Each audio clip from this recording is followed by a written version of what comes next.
All right, we're going to continue our series of 1 Peter, which is called Sojourners, not a plug. So it's biblical. Sojourners. Thank you for your indulgence. Stand fast through suffering. Some of you are thinking we sit fast through suffering every time you get up there at the pulpit, Steve. But no, this is the message of the book. Sojourners, stand fast through suffering. And just to give you a little review of what we covered in our first session last week, previously in our series, we talked about the authorship of the book, Peter. Okay, no surprise there. We talked about the provenance of, where was it written? Babylon, not Rome, but Babylon. It's what Peter claimed. Peter claims to have written it, and he claims to have written it in Babylon. I would seek no other locale. What's the date of the composition? I give you 4 reasons to hem it in between these particular dates, 53 to 60. I can't date it any closer than that.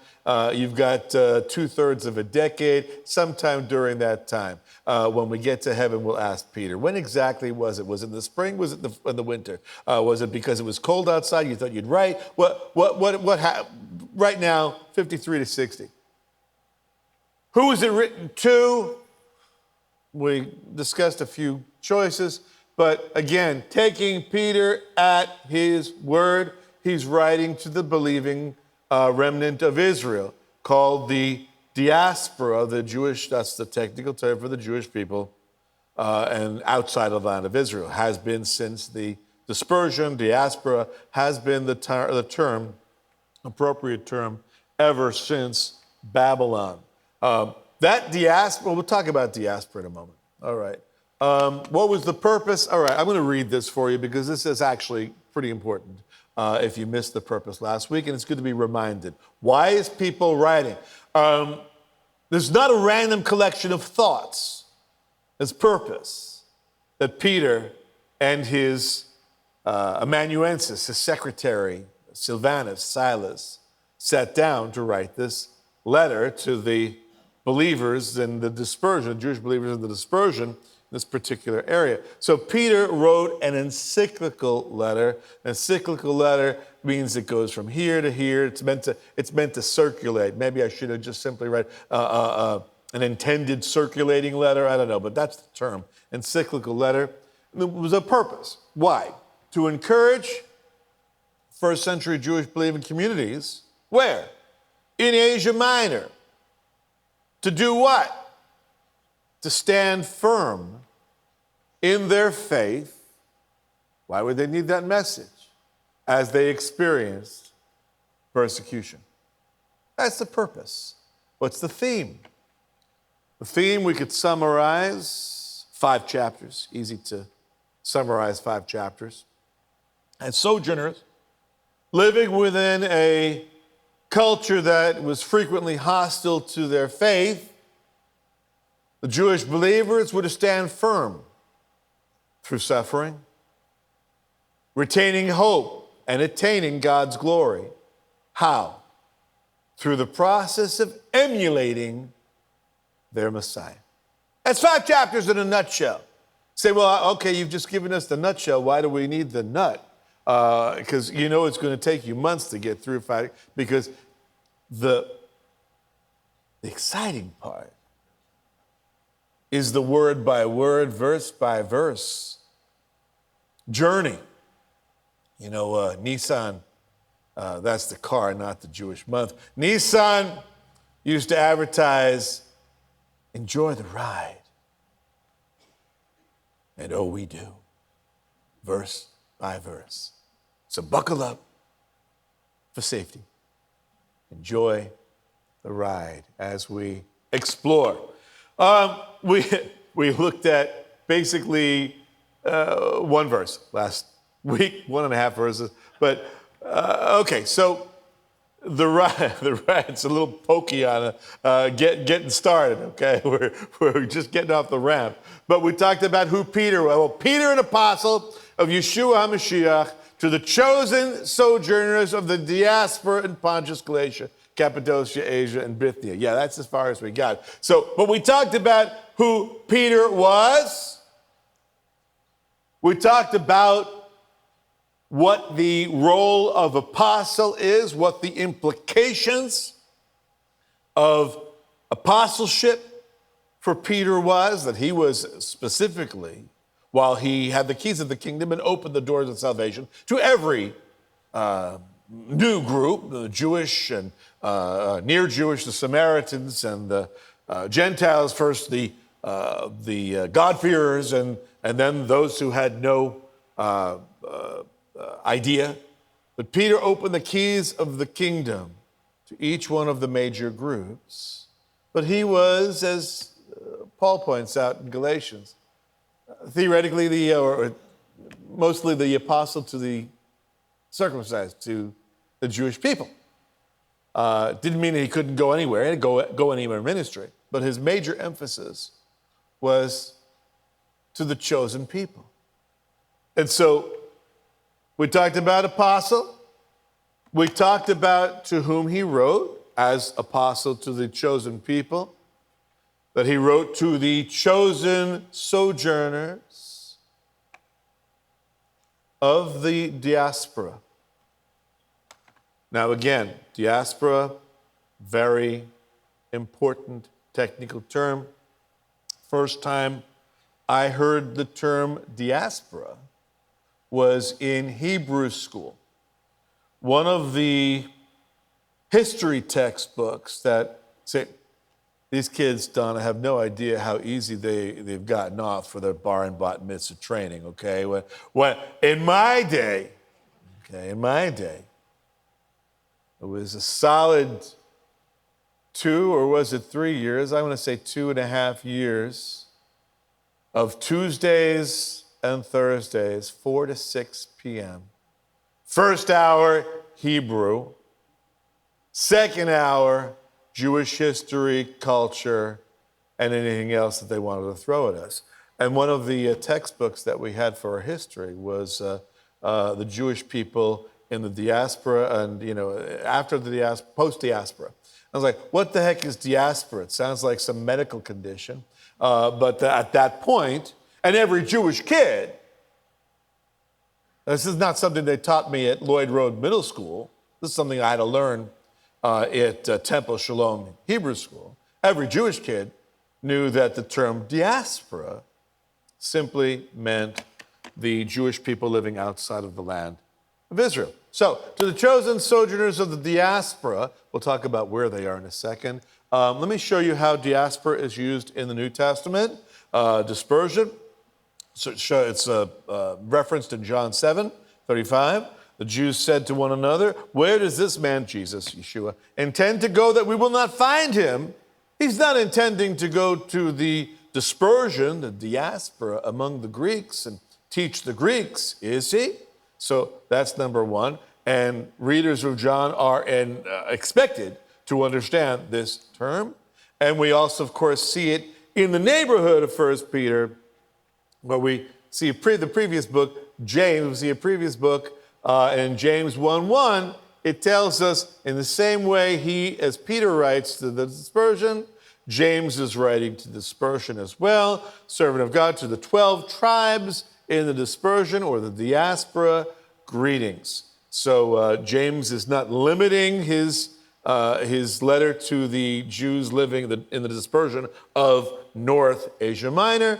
It's a more general letter, but nonetheless, both used in the same way. Technical term. So again, most teachers and preachers today, not the ancient church fathers. The ancient church fathers, for the first, say, 500-600 years, actually, and even all the way up to Calvin in 15th, 16th century, you have a strong witness of understanding that dispersion, diaspora, meant dispersion, okay, diaspora. So that when Peter says he's writing to the Jewish people, they understand this is a letter like the book of Hebrews that is written for the Jewish people at that particular time. Of course, there's plenty of application all the way through 5 chapters. Even though Paul wrote it, or Peter wrote it to a particular people at a particular time, doesn't mean that there isn't scads, application for days that we will find, which we'll see momentarily. Let's look at this location that he wrote. Asia Minor, that's Turkey today. You're looking at Turkey. See that little finger up at the top of Turkey, which says Byzantium. That was an earlier name when the Byzantine Roman Empire, remember, split into 2 Eastern and Western empires. Byzantium was the capital of the Eastern Empire. So this is considered the East as opposed to Europe, Rome, Italy, Greece, which would be the Western Roman Empire. But nonetheless, Byzantium eventually becomes Constantinople, or Constantinople becomes Byzantium, blah, blah, blah. But either way, it's now Istanbul. So don't go trying to book flight to Byzantium or to Constantinople. American Airlines doesn't fly there, okay? Nobody flies. But Istanbul, that's a different story. But that is the bridge between Europe and Asia, that little finger, that little land bridge there. But when we talk about Turkey, Paul, you remember, spent a lot of time, his first and second missionary journeys. Tracy had started down in Cyprus, down on the south part of this map, and made his way up from Antioch, which is on the right side of, I'm watching on this side, is on the right side of the map, Syria. Go up from Syria, you see Antioch, and then they sailed to Cyprus. Second missionary journey, he walked it up through the Tarsus Mountains, Derbe, Lystra, Iconium, Pisidian Antioch, Perga, that area right there. Of course, Paul was from Taurus in the region of Cilicia. Peter's not writing to Cilicia. He's not writing to Pamphylia. These are areas already. Now, Paul was in Galatia, but in South Galatia, Peter is writing, as you can see, to the northern part of Galatia, as part of the whole, the northern part of Asia Minor, of Turkey. A lot of Jewish people in these metropolitan areas. Where is he writing from? Again, let me just get past this for a second. He's writing from Babylon, remember? And if we look at this map, it's a zoom out of the Roman Empire, you can see all the way on this side of the map, you've got Babylon by the Euphrates, right? It's northeast of Jerusalem. But if you draw a straight line from Babylon into Asia Minor, you can see, that's going to hit, that letter is going to hit all those people. It's a straight shot from Babylon. Makes a lot more sense than if he's actually writing from, as some would say, Rome. I think Babylon is the clear answer here. And if we look at this area of Asia Minor, we know that Paul passed through the Phrygian, the Galatian region, but he was forbidden, Acts 16, forbidden by the Holy Spirit to speak the word in Asia. Where was he forbidden to speak the word? See, as you're making your way across from Derbe and Lystra and Iconium and Pisidian Antioch, that southern end of Galatia, it would make sense to move into Asia. No. So he doesn't go to Asia. He is forbidden by the Holy Spirit to speak the word in Asia. And after they came to Mysia, they were trying to get into Bithynia. Where's Bithynia? Bithynia, one of the areas that Peter's writing to, they wanted to go to Bithynia. You can see it there at the top of the map. The Lord said, no, the Spirit of Jesus did not permit them. And passing by Mysia, so they wanted to take that right turn at Albuquerque, they had to take a left turn. They came down to Troas. And that was where a vision came to Paul, a man of Macedonia, standing and appealing to him, saying, come over to Macedonia and help us. And that's when Paul sails across the sea and enters Europe. So let's move on. So going back to the previous idea of Peter, the apostle, writing to use Jews with news in the dispersion, who are chosen, the chosen people. Chosen for what is a good question to ask. Well, in verse 2, it tells us. The chosen, according to the foreknowledge. I've got highlight. You know I use colors to highlight words I want to talk about. According to the foreknowledge of God the Father and the sanctification of the Spirit, for obedience to Yeshua HaMashiach and for sprinkling with his blood. Let's unpack that. When you go to the doctor, you say, doctor, it hurts when I do this. The doctor, you pay $100 for the doctor to tell you, don't do this, right? I want a prognosis. I went in, saw my internist this week, my physical. I said, doctor, really, it hurts here. It's hurt for a while here. And so he says, okay, let's do a test, okay? You push against my hand, I'll push against yours. And and he said, my friend, you have tennis elbow. I said, how much is that going to cost me? But tennis, I don't play tennis. But nonetheless, I have. So get prognosis. That's the word. Prognosis, okay? He told me, I can tell you, yes, it's going to cost your insurance something, and it's going to cost you something as well. And you're going to be taking an anti-inflammatory, et cetera, et cetera. But nonetheless, foreknowledge, the prognosis of God the Father. I'm not saying that the foreknowledge of God is making a medical decree of it. It's not just that God knows how you're going to respond. And so, oh, I see it. Okay. God chose according to his foreknowledge. He's in control. So the foreknowledge of who? The prognosis of whom, I should say. God the Father. Okay, that's nice. So in other words, it's your will that I am where I am in Asia Minor. And that you knew where I was going to be. In fact, you put me there. See, God puts us where he wants us to be.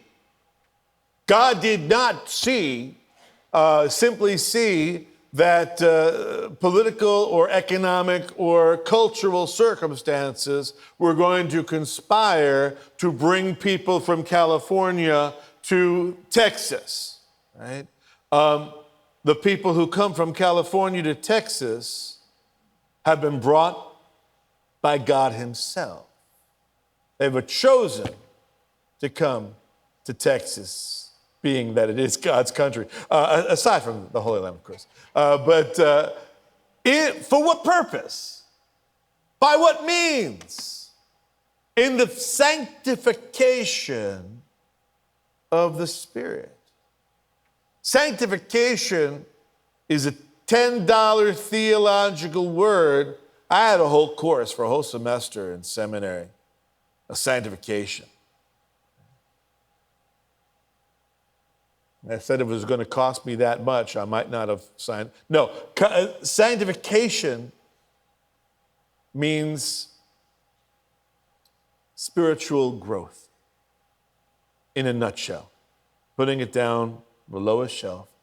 Sanctification means your spiritual growth, your maturity in the faith as you grow more and more into the likeness of the Son. Right? That's how the Bible describes but when we talk about the spiritual life, the fancy schmancy theological word is technically sanctification. But the beauty of that is that it reminds us that we were chosen by God.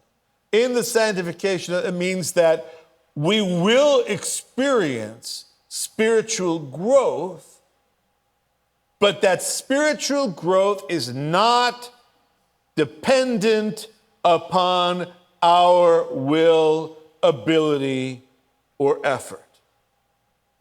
That doesn't mean that we just sit in the back seat and let the Lord drive, but it does mean that the primary partner in this relationship is the Spirit of God, working within each one of us. That was a great message of encouragement before we even get past verse 2.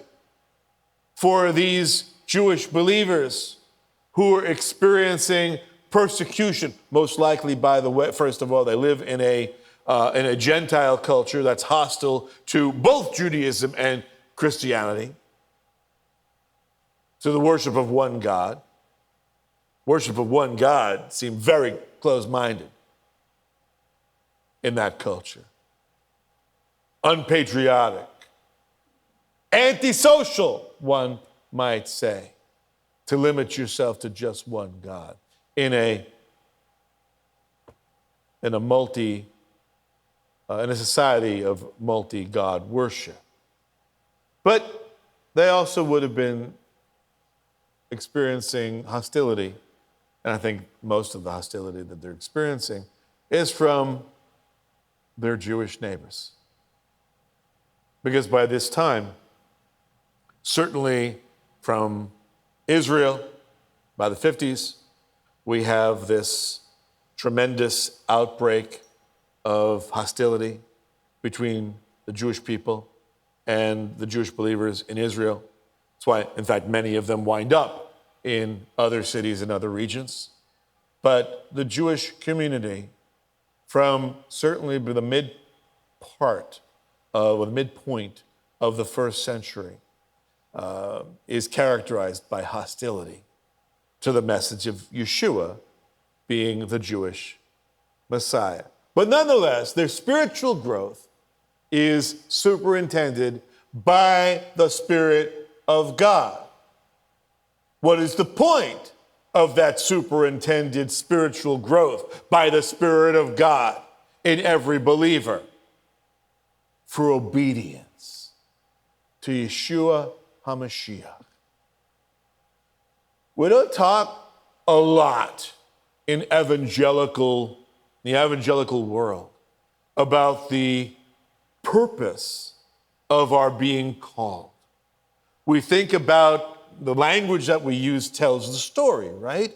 And when we talk of the purpose of believing in Jesus, and I don't say you in this group because I'm talking about other evangelicals. The idea is basically, well, believe in Jesus and you know you'll go to heaven. Okay? You'll have your ticket to ride and eternity will be taken care of. Now, that's true. That's not untrue. That's very true. But that's not the whole story. Walking in obedience to Jesus, our Messiah, Yeshua HaMashiach. That's why we are called, according to his foreknowledge, by the power of the Spirit, we are inexorably being drawn closer to God for the purpose of obedience to Yeshua, to follow him. If that were not so, then we've wasted a whole good spiritual song. I have decided to follow Jesus, no turning back, no turning back. The cross before me, the world behind. The cross before you doesn't mean that the jewelry store is ahead of you and you're going to get another gold necklace. It means that as we follow Jesus, we can anticipate that we will participate in the suffering that he went through. But it doesn't matter because the world is behind us. Nothing matters but obedience to Yeshua HaMashiach. So you have in this one verse, squished in there so eloquently, you have the Father, you have the Son, and you have the Spirit. So don't tell me that the Bible does not teach the doctrine of Trinity. If you don't understand the doctrine of the Trinity or the triunity of God, if you're uptight with the term Trinity, okay, you don't understand it. Ask if I can explain. No, I can't explain it. I can do a valiant attempt at coming close to giving you something that you can hold on to. But if I could truly explain the relationship of the triune relationship of God, the Father, the Son, and the Spirit, then I would have the knowledge of the Father, the Son, the Spirit. I'd be God myself. But being a creature, how could I ever hope to truly explain in a comprehensive fashion my God, my Creator? All I can do is like a dedicated CSI official or a forensic analyst. All I can do is take the evidence, all any of us can do, take the evidence that is laid out, that is provided by God through the Word of God, correlate it, collate it, and present the news as best we can. So just because you don't understand something does not mean that you throw it out or that it's not an important doctrine. If that were true, then there'd be no math in the world, right? Because after 8th grade math, I'm done, right? I don't remember algebra, geography, geometry, trigonometry. I don't remember any of this. I never took calculus, right? I never took calculus. I can't explain one word of calculus. But I believe there is such a thing as math. I believe there's calculus. Right? I don't know anything about what E equals MC. I mean, I know what everybody else knows about Einstein's theory, equals MC squared, matter, mass, whatever. But do I really understand the theory? No, I don't. Do I believe that there is? Yeah, it's a pretty good thing. And the same way, I can't explain the Trinity, but I know that the Scripture speaks very clearly about God in three persons, not three gods, one God, and they're laid out right here in 1 Peter. And don't tell me that the Trinity or the triunity is not a Jewish doctrine, because this particular letter is written specifically to Jewish believers by the Jewish apostle Peter. So, that was a little extra thrown in for nothing, no extra charge. But beyond obedient, I mean, how is the world going to know in the midst of your suffering? If you shut down and say, whoa, it's a tough world out there, I guess I better not mix it up. I'll withdraw to my own house. I know there's some of you who are just, you may spend the weekend. On Saturday, you like to watch Beth Sar Shalom, the service. And then on Sunday, you got your favorite church, a Sunday preacher. And there you remain, comfy and cozy. I'm not talking about people who physically can't get out for whatever reason. Obviously, that broadcast is a lifesaver. It's a godsend. I'm talking about those who have working functional cars and have the ability to drive 20, 30 minutes, whatever it may be, to go to a service. But it's much easier, I know, to sit in your PJs or your boxer shorts or your sweatpants or whatever, and have a nice leisurely weekend brunch while you hear the word. There are people in this room And tomorrow there will be, and there are Messianic congregations all around the country, all around the world that are meeting today. And tomorrow the world will be filled with of people who have made the effort, because there is no growth, there is no community in solitude. No Lone Ranger Christians. Last week I said you don't pull the mask off the old Lone Ranger, to quote Jim Croce, the great philosopher of the 70s. Some people don't know who the Lone Ranger is today. But nonetheless, you can't be a Christian alone. Right? I would not recommend the lifestyle of a hermit, because that's not the lifestyle that the Lord calls us to. And certainly when Yeshua says, let your light so shine before all the world that they may see your good deeds and glorify your Father who is in heaven. It is you don't, even before you whip out a tract, even before you share the gospel, your life is a testimony. Before you use word one, your life is a living testimony, a living letter, a living epistle that is telling the story. And so what if the world is hostile, if the culture is hostile to you? Why would we expect any more? You know who the world was the most hostile to? Jesus, Yeshua.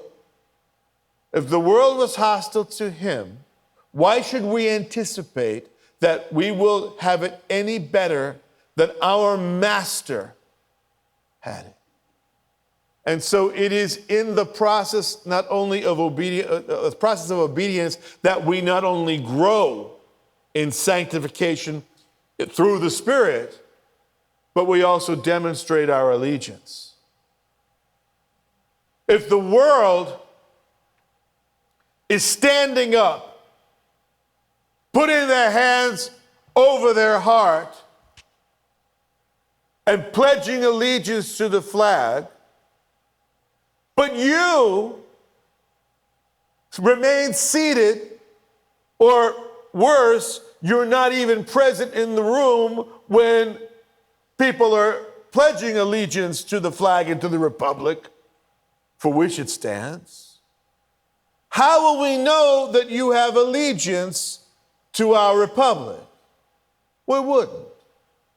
You don't demonstrate it unless you demonstrate it publicly. It is not enough for you to know that you know that you know that you know. Let your light shine. And it starts with obedience to Yeshua. It's all wrapped up in the idea of following him. And see, it's adherence ultimately to the new covenant. We're showing not only allegiance to our Messiah, but that we are following the terms of the contract under which we have been saved. That's why he says, and for sprinkling with his blood.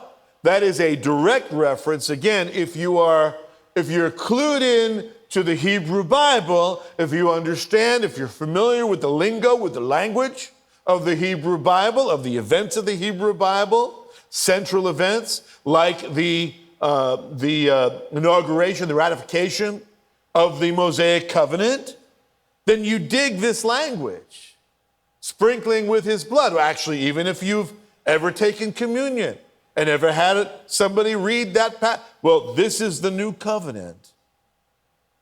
Jesus said at that last supper, that Passover meal, this cup of redemption, is the new covenant in my blood for the forgiveness of sin.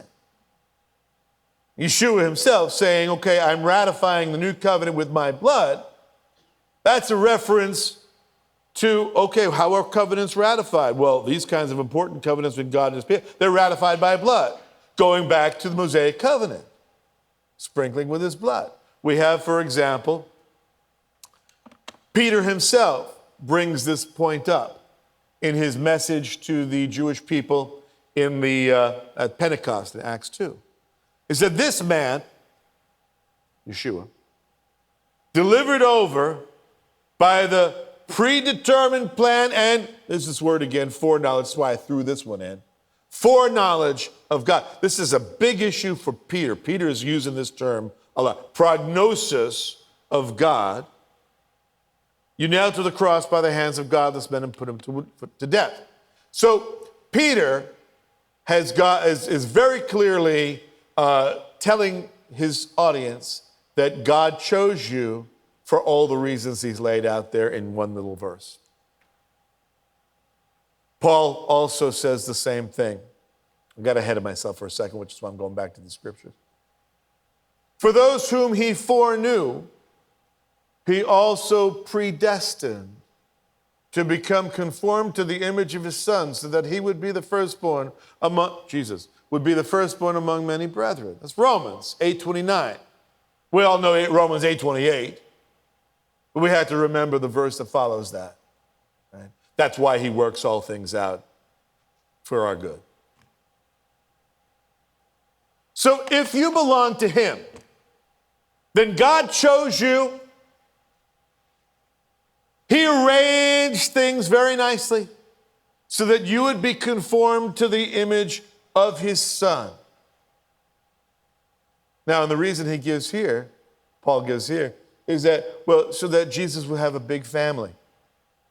He'd be the firstborn among many brothers and sisters. We're the family of God. So, anyway, sprinkling in his blood. This is where I wanted to expand this point. Sprinkling with his blood. This goes back to the Mosaic covenant, Exodus 24, 3 through 8. Moses came and recounted to the people all the words of the Lord and all the ordinances. This is the giving of the law and the public ratification. And all the people answered with one voice and said, all the words which the Lord has spoken we will do. In other words, obedience. We will be obedient, Moses, to our God. That's Exodus 24. Where's the golden calf? Exodus 32. You don't even get 10 chapters. 8 chapters later, all that you've said we will do. Really, the irony is nauseating. Moses wrote down all the words of the Lord. That's how you know, first of all, this is an aside. That's how you know that there's no oral Torah, because it tells us Moses wrote down all the words of the Lord. It doesn't say in parentheses, except for the words I'm going to pass down from generation to generation, from rabbi to rabbi, the oral law. Moses wrote down all the words of the Lord. He arose early. So you want to know what God revealed at Sinai, what God revealed to Moses? It's contained in writing. Then he arose early. You haven't missed anything. You don't have to read the rabbis. Then he arose early in the morning and built an altar at the foot of the mountain with 12 pillars for the 12 tribes of Israel. He sent young men of the sons of Israel. They offered burnt offerings and sacrificed young bulls as peace offerings to the Lord. Moses took half of the blood and put it in basins. The other half of the blood he sprinkled on the altar. So you have the sprinkling of the blood of these animals on the altar of the tabernacle.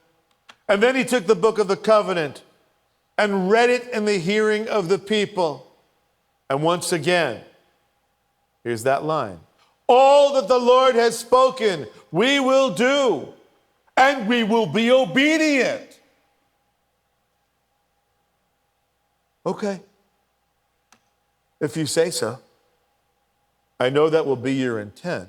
So the thing about the Mosaic law is that it's got all the holy rules of God, all the righteousness of God laid out, with none of the provision for people to actually successfully carry out those rules. Be obedient, be holy, but there's no power in the Ten Commandments, There's no power in the stone tablets. There's no power in the 5 books of Moses and there's no power in the Mosaic covenant to enable us to be obedient. And that's why, and that's a lesson that should be very clear. Because as I said, just 8 chapters later, the Jewish people wipe out spectacularly. Talk about be obedient. Yeah. Moses took the blood. This is the rest of the blood that he didn't spill on the altar, right? And he sprinkled it on the people. And so, behold the blood of the covenant which the Lord has made with you in accordance with all these words. That was a Mosaic covenant. This is the new covenant. It is the new covenant that's ratified by the blood of our Messiah. In the same way, Luke 22, he took the cup after they had eaten, saying, the cup, this is the Last Supper, the cup which is poured out for you is the new covenant in my blood. Luke 22:20. And this great passage in Acts, so important, through him, Messiah, everyone who believes is freed from all things, not a few things, not some things, not 8 things. All things means all things. What do you mean? All things in reference to what? From which you could not be freed through the law of Moses. So when Peter writes of the sprinkling of the Lord's blood, the sprinkling of the blood, and that's according to God's foreknowledge, in order for our spiritual growth, sanctification, so that we'd be obedient. This is what we come across. If you believe, you're free from all things, all penalties, all sins. The law of Moses could only had the power, only had the provision to be able to forgive a limited number of wrongdoings of sins. But through the new covenant, if you're under the new covenant, if the Lord has called you, specifically if you are chosen, if you believe that Yeshua is your Messiah, that he is indeed God's Son, and that we are saved in only one way, by God's grace, through faith, plus bupkis, nothing, then we are freed from all things. There is forgiveness, no matter what. If you believe, Christ is sufficient. If you believe, you can have forgiveness. If you believe, the Spirit of God will work in you moment by moment, hour by hour, day by day, as you grow in obedience. We'll leave it here. In verse 2, may grace and peace be multiplied to you. This indicates to us that verses 1 and 2 is just Peter's way of saying hello, right? Some people say that Jewish people are verbose. I don't know anything about that. But nonetheless, he ends this here very nicely, very politely. May grace and peace be multiplied to you. That is a very nice hello. That's a wonderful hello. It is a very Jewish hello. Why do I think it's Jewish? Well, first of all, in the Babylonian Talmud, speaking of the oral law, sometimes I throw in a segment of the oral law, just to, first of all, keep you awake, but second of all, for Jewish people out there who are like, Messianic, it's not really Jewish. These Jews who believe in Jesus, it's not really Jewish. One of my goals is to demonstrate, oh yeah, it is. It's super Jewish. And so I truck out every now and then a quotation from the Talmud and from rabbinic sources. Now, in the Talmud, in Tractate Sanhedrin 11b, is a story. Rabban Gamliel, this is the son of the Gamliel that we meet in Acts chapter 5. This is a great rabbi. Rabban Gamliel continued to instruct the scribe to take a dictation and take one document and write, to our brothers, the people of the diaspora in Babylonia. Now, take another, and write to our brothers who are in Media, that's Persia. And take another, to the rest of the entire Jewish diaspora, may your peace increase forever. We see, first of all, that writing letters addressed generally to the diaspora who live in Babylon, the diaspora who live in Persia, everybody else, that's commonplace. Right? But what I want to show you is this last line. May your peace increase forever. So whereas Peter says, may grace and peace be multiplied to you. Okay, well, Peter wants to multiply, and this rabbi wants to do addition. Either way, you have this connection. And of course, this is a section of scripture that you may know very well, Numbers 6, 24 through 26. The Lord bless you and keep you. The Lord make his face shine on you and be gracious to you. So grace and peace to you, right? It's just based on this basic blessing, right? Be gracious to you. Now we're expecting grace and peace. Do we find peace? The Lord lift up his countenance on you and give you what? Peace, grace and peace. So these are the basic components of any Jewish blessing, grace and peace, and that is exactly what Peter wishes on his people. May grace and peace be multiplied to you. Well, we only got through verse 2 in our book. Doesn't bode well for us if we're trying to move things along. But on the other hand, if we're trying to saturate ourselves with the Word of God, I feel pretty confident and pretty comfortable with what we're doing and the pace that we're going. Well, we're going to leave it here. May grace and peace be multiplied to you. Let's stand for the Aaronic benediction.